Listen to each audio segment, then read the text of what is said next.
It was laughable to hear Ukraine President Zelensky demand that the pro-West former president of Georgia, Saakashvili, be sent to Ukraine for urgent medical care.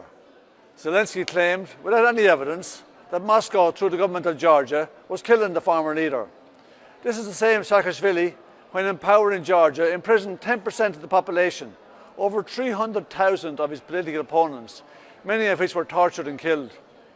Saakashvili is described in Georgia as their Pinochet. The position of Zelensky is even more hypocritical where one takes a look at the behaviour of his own regime in Ukraine. A recent report by the US publication Jacobin examined the lack of democracy in Ukraine and listed many human rights abuses.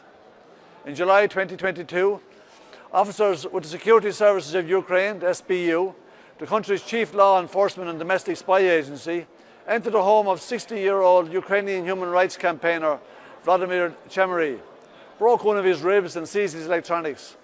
His crimes, according to the official warning he received after the visit, included his openly pro-Russian position, criticism of the activities of the Ukrainian authorities during the war. Chemery's story isn't unique.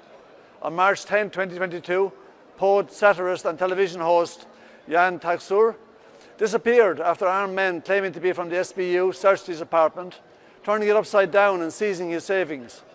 It took 2 days for his wife and children to find out where he was, in a pre-trial detention centre, where he was kept for more than 5 months on charges of treason and unable to get medical help despite a cancer diagnosis.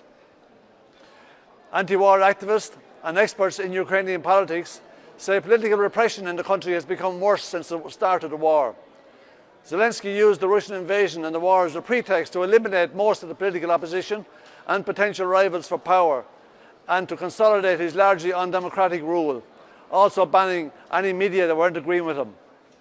March 3, 2022 saw the Ukrainian Criminal Code amended to include significantly harsher punishments for treason when committed under martial law.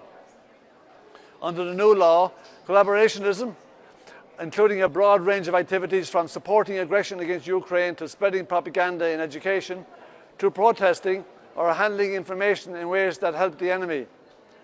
As reports of the arrest of dissidents began spreading early in the war, Zelensky and his party first suspended and then banned 11 opposition parties. For Chemery's, these charges are a way of silencing Ukrainians with the wrong views and to make speaking out other than official propaganda in Ukraine an imprisonable offence. If anyone thinks that democracy is in a better state in Ukraine than it is in Georgia, you should think again.